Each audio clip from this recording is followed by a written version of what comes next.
Alors nous sommes en présence de Jean-Luc Wittmann, qui est candidat aux élections législatives dans la 5e circonscription de la Loire.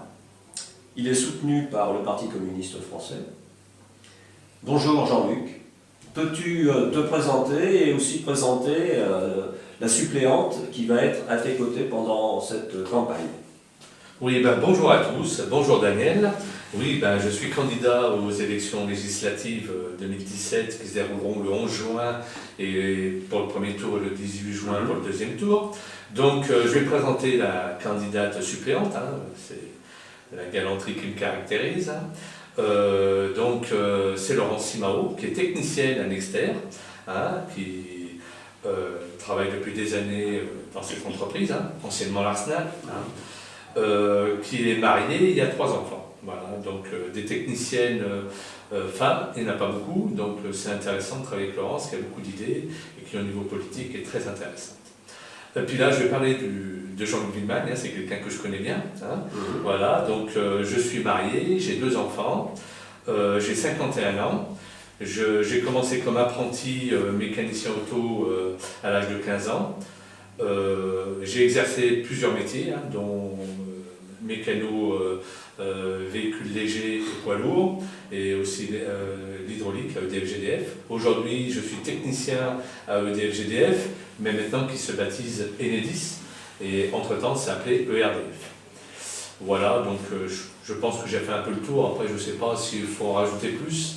Mais non, mais je pense que ça situe bien ta situation. Donc voilà. Après le résultat du premier tour des élections présidentielles, on connaît le résultat, et notamment le score quand même encourageant, même s'il n'est pas présent au deuxième tour, le score de Jean-Luc Mélenchon, le candidat de la France Insoumise, est soutenu aussi par le Parti communiste et Ensemble, dans le front de gauche. Quelle est ton analyse de la situation nouvelle qui est créée au niveau national? Alors, l'analyse qu'on peut en faire, c'est que moi je pense que ce n'est pas une défaite, loin de là, bien au contraire. Parce que si on rappelle un peu les résultats du front de gauche, en 2012, aujourd'hui, France Insoumise avec le Parti communiste qui rallie un petit peu tous les partis de gauche, on arrive à 19,5%. C'est énorme. La progression est énorme. C'est pas négligeable. C'est énorme. Si on regarde aussi le résultat, ça s'est déroulé dans un mouchoir de poche, parce que tout le monde est à 20%, donc ça ne joue à pas grand-chose. Et je trouve qu'aujourd'hui, si on analyse un petit peu, c'est un petit peu injuste. Injuste, à quel titre? C'est qu'il reste plus que 2 candidats qui font quoi? 2 ou 3% de plus que Jean-Luc Mélenchon.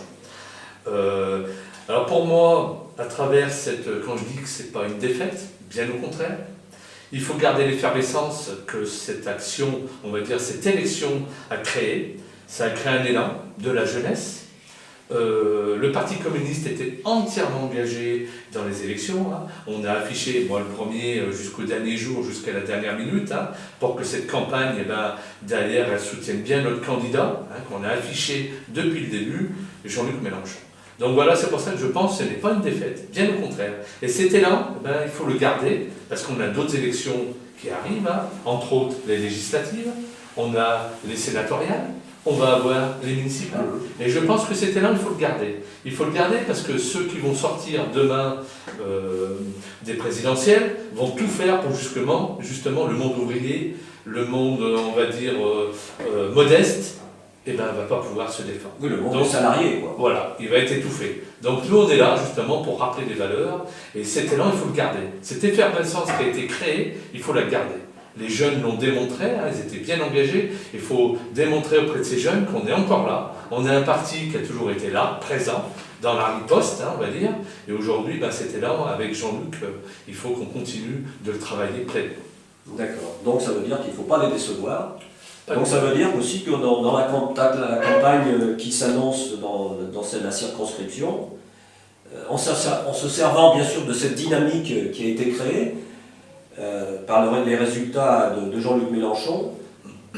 Maintenant, au niveau de la 5e circonscription, explique-nous comment tu vas mener ta campagne et quelles sont les propositions fortes qui sont contenues dans ton programme pour le Rouennais. Déjà, il faut écouter tout le monde. une élection où un candidat doit se positionner et doit être à l'écoute de tout le monde. Et ça, c'est très important. Alors, quand je dis ça, derrière, aujourd'hui, on présente une vidéo du candidat Jean-Luc Lienemann, et moi, je vois la campagne comme un travail collectif. Et je le retrouvais à travers le Parti communiste, parce que c'est collectivement qu'on pourra y arriver. Et c'est pas les personnes qui croient tout connaître et tout savoir, ça n'existe pas. L'homme providentiel n'existe pas. Je pense que c'est un travail collectif. Et on a fait tout plein de vidéos, hein, on en a à peu près une dizaine, voire une quinzaine. Et dans ce travail collectif qu'on a voulu faire localement, c'est tous des copains, des copines qui ont exercé depuis des années dans leur entreprise, qui connaissent bien, qui l'ont défendu, qui l'ont hautement défendu d'ailleurs, hein, à travers plein de positionnements. Et on essaie de travailler avec eux, que ce soit des copains de la SNCF, de la Poste, de la santé, du problème de handicap, EDF, GDF et bien d'autres.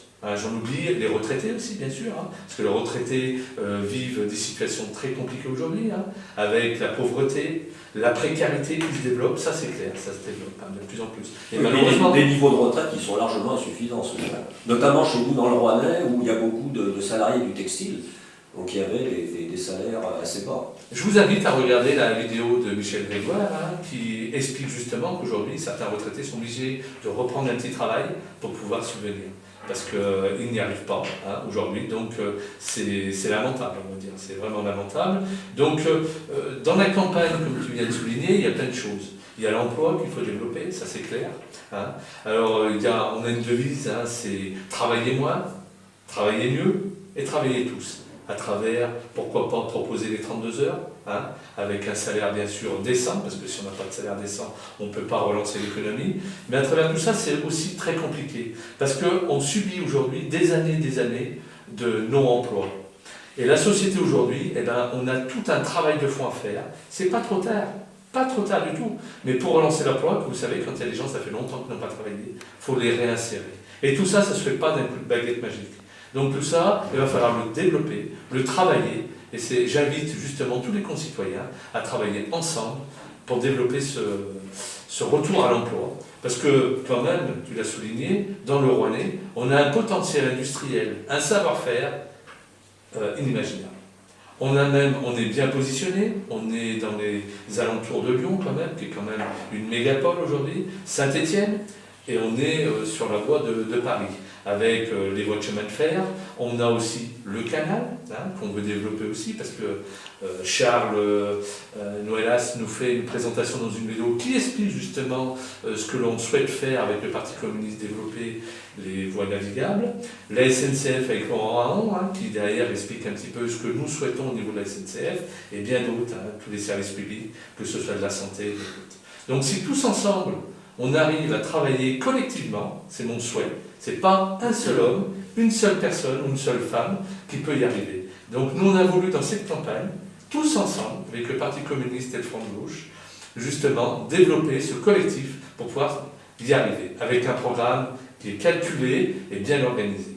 Donc ça veut dire que tu vas associer effectivement les citoyens donc, à cette campagne et porter avec eux donc, le programme qu'on leur présente. Bien entendu. Est-ce que tu vas aller à la rencontre des citoyens dans les villes de cette circonscription, les villages? Bien sûr, on a commencé, pas plus tard qu'hier, on était à Belmont, on a fait des réunions publiques, parce qu'il ne faut pas oublier le milieu rural aussi. Le milieu rural qui souffre, parce que justement, tout le monde vit dans le milieu rural. C'est quand même des conditions de vie qui sont extraordinaires. On a un Rouennais magnifique, on a tout ce qu'il faut. Sauf qu'aujourd'hui, le milieu rural est complètement abandonné. Bien sûr. Les dotations, on le sait tous, sont inéquitables. Hein. Quand on va dans le milieu rural, c'est 2 fois moins de dotations que dans le milieu urbain. Est-ce que c'est normal? Est-ce que c'est normal? Non. Les dotations doivent être équitables. C'est pour ça qu'il faut qu'on retrouve une équité de traitement, on va dire, de tous les citoyens, qu'on soit dans le rural ou dans l'urbain. Tout le monde doit vivre correctement, dignement, avec des salaires dignes. On est quand même en France, au XXIe siècle, aujourd'hui un pays qui est reconnu dans le monde entier. On doit pouvoir prétendre à ces conditions. D'accord. Alors bon, après les présentations de quelques points de ton programme, donc, est-ce que tu peux nous dire maintenant comment, si tu es élu, comment tu vas fonctionner? Quels vont être comment tu conçois ton rôle de député? Est-ce que tu vas aller justement à la rencontre des citoyens pour avoir leur avis et porter leur parole donc à l'Assemblée nationale. Bien sûr, je me fais l'écho de tous les citoyens, alors particulièrement des Rouennais, de la circonscription rouennaise, on va dire, mais n'empêche, c'est aussi un débat national. Alors, on est dans l'Assemblée nationale où derrière, les revendications sont les mêmes qu'on soit à Rouen, pour certains, ou qu'on soit à Paris, ou à Marseille, ou à Lyon. Mais je tenais à souligner, tout à l'heure tu m'as posé la question sur la campagne, il y a un élément quand même aussi important, c'est qu'aujourd'hui on voit que dans le pays, tout le monde se rebelle, on va dire dans la police, il y a des policiers ou des gendarmes qui sont en grève parce que ça se passe mal, on a l'éducation, on a plein de choses aujourd'hui qui ne vont pas. Donc aujourd'hui la santé, les services publics, donc aujourd'hui il y a plein de choses et je pense que c'est le moment de réagir. Et moi, je m'engage justement à réagir et à écouter toutes ces populations. Alors je pense, pour faire un élu, je pense sincèrement, c'est déjà être honnête avec soi-même, mais aussi avec les autres. Parce qu'on ne fait pas de la politique pour soi, on fait de la politique pour les autres. Donc si on fait de la politique pour soi, on n'avance pas. Et on voit dans la situation où on est aujourd'hui, je ne critique pas ceux qui ont été élus, mais il n'empêche aujourd'hui qu'on voit qu'on est dans une impasse. Et on ne fait pas de la politique pour soi, on le fait pour les autres. Donc si on n'est pas à l'écoute des autres, moi je pense que j'ai pu prouver par le passé que j'ai développé pour les autres, si ce n'est dans le monde salarial, parce que je suis impliqué dans tous les mouvements, si ce n'est la loi travail, la dernière qui est une catastrophe, on va dire, c'est l'extinction des syndicats, oui, c'est l'extinction de... Voilà. Donc derrière, je pense qu'il faut de la sincérité, de l'honnêteté, et dire on ne travaille pas pour soi. Et puis pas perdurer dans un mandat. Un mandat, il a une limite parce qu'on retrouve une envie, une motivation quand on est nouveau. Moi, c'est ma première campagne électorale. J'espère bien réussir dans cette campagne et je suis motivé. Il n'y a pas de lassitude, au contraire. J'ai plein d'envie et d'engagement. D'accord, écoute, je te remercie de ces propos et j'espère que les résultats seront à la hauteur des propositions que tu nous fais.